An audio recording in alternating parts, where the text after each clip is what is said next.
I got a call from my self-centered sister-in-law out of the blue. She told me she left her baby at our doorstep and asked me to take care of it for a week.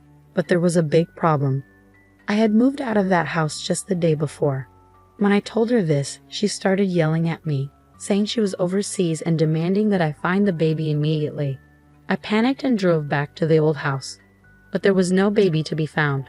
I realized I needed to call the police. As I dialed the number with shaky hands, I remembered something truly shocking. I've been married to Scott for 10 years, but we never had children. I'm 38 now, and my younger sister-in-law, Lindsay, who's 5 years younger, often takes advantage of me. Her husband is a big shot, and mine works for him, so Lindsay always asks me to do things for her. It's usually just a quick drive away. But ever since she got pregnant, she's been making more demands, even making me clean and cook for her.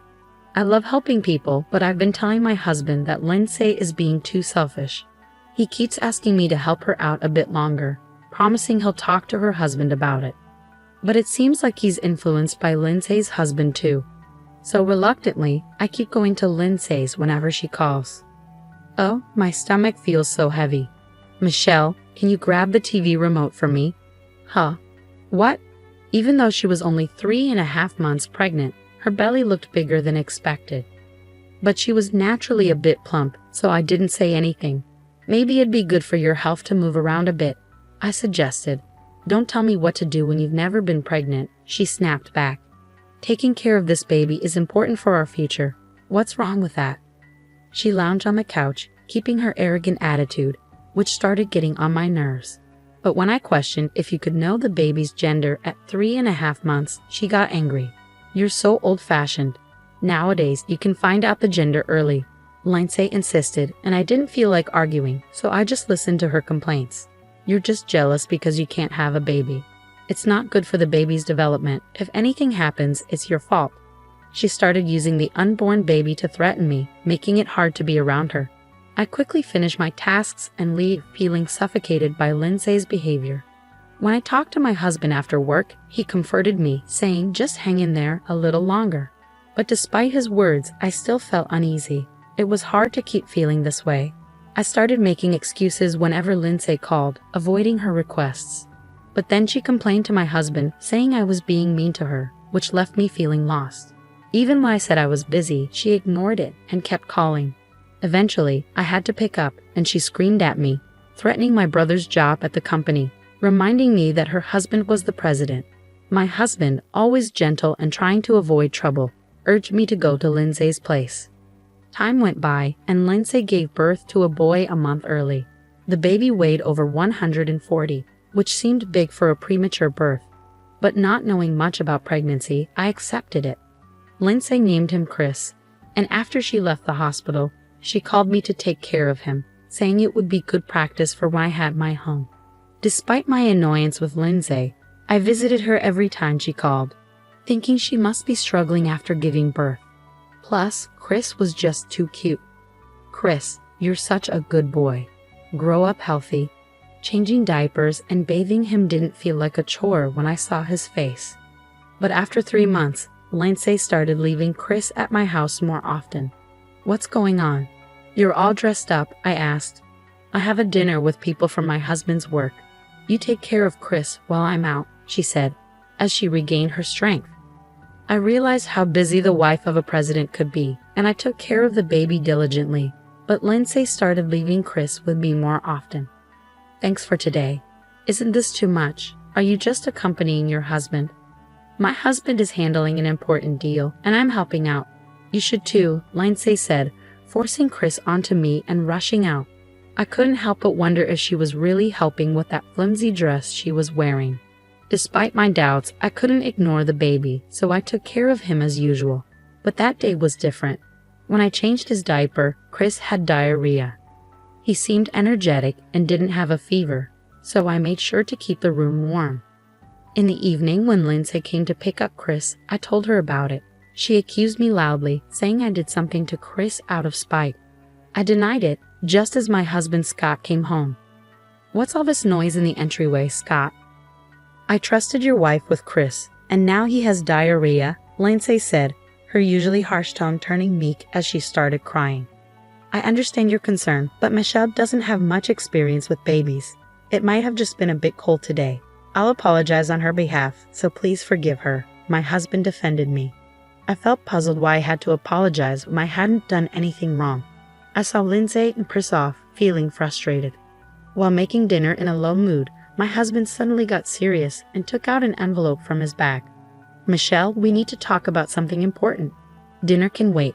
Please sit down, he said, spreading out documents on the table.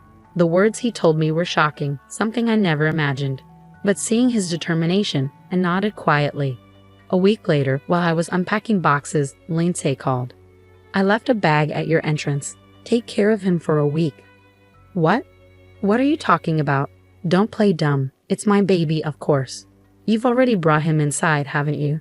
After hearing the whole story, it turned out that since I wasn't home, she had put Chris in a bag and hung it on the doorknob. Hearing this, I panicked. Wait a minute. We moved out yesterday. We're not going back to that house. Please go and pick up Chris right away. But Lindsay didn't believe me, saying, What? Lying again. When I insisted it was true, she suddenly panicked. It turns out she left Chris 5 hours ago. Plus, I was shocked to learn she was currently on an overseas trip. Despite it being spring, it was still chilly outside. Go pick up Chris now. Hurry up. More worried about the baby than angry at Lindsay, I immediately drove off. An hour later, I arrived at our old house and checked the entrance, but there was no sign of Chris. I checked the garden thoroughly and asked the neighbors, but no one saw anything, I said, feeling frustrated. I thought no crying or injuries either. What's happening? Feeling hopeless without any clues, I was about to call the police when my phone rang. What? What did you say? The call was so shocking that I couldn't even speak. After hanging up, I was so stunned that I just wandered around until Lindsay called. He was in the eco bag at the entrance, right? He's not there. I can't find him anywhere. This is bad. If we don't find Chris, my husband might divorce me. It'll be your fault if we don't find him, Lindsay said, her voice trembling with panic over the phone. Since there was nothing else to do, I told her I would report to the police and ask for help, but she adamantly refused. Doing that will make it a big deal, and my husband will find out. Chris' safety is more important than your reputation. Chris is just a tool to extract money from my husband, Lindsay said, revealing her selfishness, unconcerned about me. I could hear Lindsay talking with someone else. Later she said, This trip is ruined. I couldn't get a flight today, but I'm coming back tomorrow. Don't tell my husband anything. If you find Chris, contact me immediately. I'll do what I can. After I agreed, Lindsay hung up. The next day at the airport, Lindsay arrived with a man looking displeased. Michelle, what are you doing here? Did you find Chris? I came to tell you something important. Chris has gone somewhere you can't reach. It's too late, Lindsay said, panicking as I looked sad. You're lying. What am I supposed to tell my husband, you useless thing? Find a baby that looks like him right now. How can you say that? Are you even a mother? Lindsay suggested finding a baby of the same age to deceive her husband. Overwhelmed with anger and sadness, tears started to flow. But I wiped them away and met her gaze firmly. Instead of looking for a similar child, talk to this person, I said, as a woman hiding behind me, her face covered by a deep hood, revealed herself. Both Lindsay and the man with her started trembling. Yes, this woman was the wife of Lindsay's affair partner. The man was too shocked to move as his wife confronted him, yelling, You scum, I'll knock some sense into you. He pleaded pathetically, Please forgive me. But his wife was unforgiving, telling him bite down hard and then slapped him repeatedly. The force was so strong that passers-by stopped to watch. After leaving the man collapse and clutching his cheek, she turned to face Lindsay. Lindsay quickly begged and started talking fast. Listen, don't get it wrong. We're not in that kind of relationship. What? Hey, Michelle, stop recording with your smartphone. Lindsay snapped, seeing me recording the scene. But I remained calm. Then how do you explain this? I pulled out an envelope containing emails between Lindsay and her affair partner, along with cozy photos of them from social media. Lindsay tried to grab them from me, glaring menacingly. Snooping like that is despicable.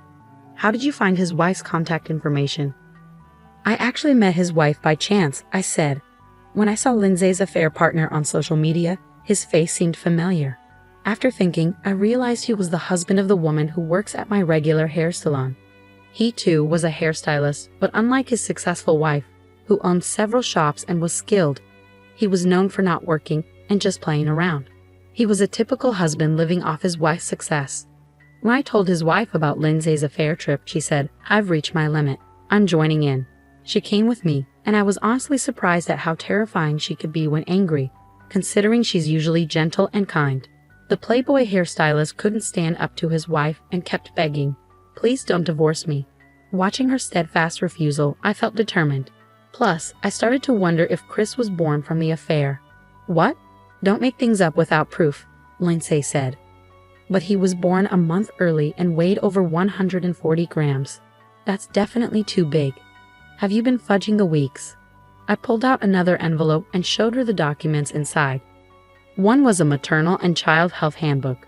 Another proved that Lindsay's husband wasn't Chris' biological father. "You played dirty, but tearing this up won't erase what happened." Lindsay snatched the DNA test results from my hand and tore them up, looking pleased. But that wasn't going to let her off the hook. "You better talk directly to the person who gave me these documents," I said, showing Lindsay my smartphone. Her eyes widened, and she looked like she was about to scream. No wonder, the screen showed Lindsay's husband. I wasn't recording. I was on a video call with Lindsay's husband. "Lindsay, you lied about going to your parents' house and deceived me," he said. Lindsay stammered, not making much sense in response. Standing in front of her, I began to speak slowly. "Listen carefully. I'm going to explain everything step by step."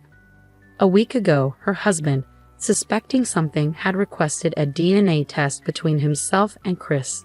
He also lied about going on a business trip for a week to monitor her actions. Lindsay, unaware of this, immediately contacted her lover by email and booked an overseas trip in a rush. She didn't even think to erase her browsing history on the day of the trip. After leaving Chris in an echo bag at the entrance of the house I was living in, Lindsay went off to the station humming a tune. Your husband followed her and took care of Chris. If he had been left at the entrance for over 5 hours, who knows what could have happened. What? So Chris is alive? Lindsay's husband exclaimed. Yes, he's with me now. The call I was about to make to the police when I couldn't find Chris was from Lindsay's husband. Surprised but eager to understand the situation fully, I immediately went to his house. Chris was full of energy, playing with a rattle. While hearing about the past events, I remembered that despite being born a month early, he weighed over 140 ounces. At the time, I reluctantly accepted it, but I indeed thought it was strange. With Lindsay's husband's permission, I searched through Lindsay's belongings and found her maternal and child health handbook. Looking at its contents, I discovered that Lindsay had falsified the baby's weeks. Why did Lindsay do such a thing? Looking back at the actual timing of her pregnancy, it was exactly when her husband was away on a long business trip for about 2 months. Therefore, it was impossible for him to be the father of the baby. Realizing that she was pregnant with her lover's child, Lindsay thought she could deceive everyone by fudging the birth month, especially since the baby turned out to be unexpectedly big. That's when I became suspicious. The person who was in love, and now everyone knows about the child, started saying sorry a lot to their wife. But their wife said coldly, "You'll have to manage on your own now," and gave them divorce papers. Then she kicked her crying husband and left.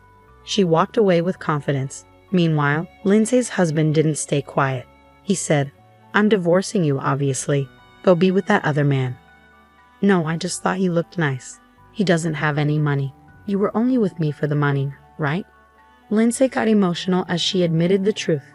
"You said Chris was just a way to get money from your husband." "Don't talk nonsense. I heard about your phone call yesterday from Michelle. I had recorded everything to make sure Lindsay couldn't deny it later." Lindsay's husband had been quietly listening until then, his face red with anger. When Lindsay was confronted with the truth, she seemed a bit scared at first. Then she looked at her phone and said, "If Chris is fine, then everything's okay, right? And even though he's not your biological child, I gave birth to him. So he's like your child."